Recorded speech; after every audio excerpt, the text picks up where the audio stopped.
Hi all. I just wanted to share some advice I had gotten the last winter I was spending in the Hudson Valley where I lived before I hit the road. I worked closely with a PT on a project, and it was winter and snow and snow and snow, and I couldn't get out on my motorcycle, which was like kind of killing me.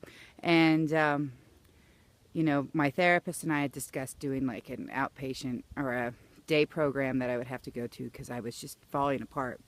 And so one day the PT and I started to discuss sensory input because I worked with a lot of children with autism, and it never clicked that what they needed, that I would willingly give them at any time they needed, bouncing on a ball or a swing or spinning, whatever it needed, they got.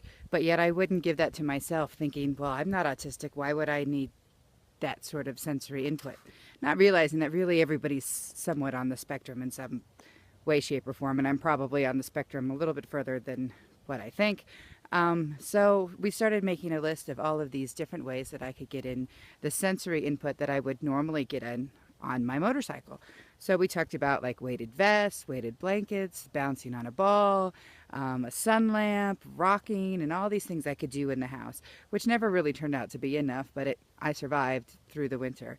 But what I get on my motorcycle, I realize on days where I can just feel it is, I hold on to the handlebars as tight as I can. I put my feet as flat as I can on the footboards, and I, grab on with my legs and my thighs to the bike so that I can get in all that input I could possibly get on my ride. And it'll be a long ride, like 12 to 15 hours, of just riding. And some days it's like it has to be interstate riding because I need that amount of speed. Some days it's more of the curvy roads because I need that a little bit more. And, one of the hardest things in recovery for me was being able to replace the behaviors that I had. So not realizing that those behaviors not only helped me deal with emotional things, but they helped fulfill these sensory things that I needed. So, I was an over-exerciser. I restricted, I purged, I was a cutter, all of these inputs, they were all like the sensory input that I needed.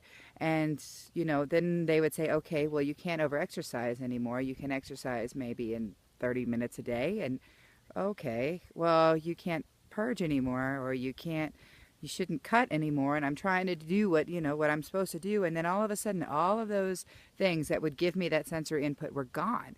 And I just was like paralyzed. I didn't know what to do, like sitting in a room, and I'm like going crazy because I thought, well, what am I supposed to do? I have this, like, your skin just literally crawls because you have this input that's needed, but you have no way of fulfilling that need. And so my motorcycle was probably the biggest thing for me that helped me because it gave me the sensory input, but yet it also gave me this time with myself where I could just like talk things out with myself, and I could, say things and leave it in the wind as I drove by, and, not a big deal. And that was the best thing for me.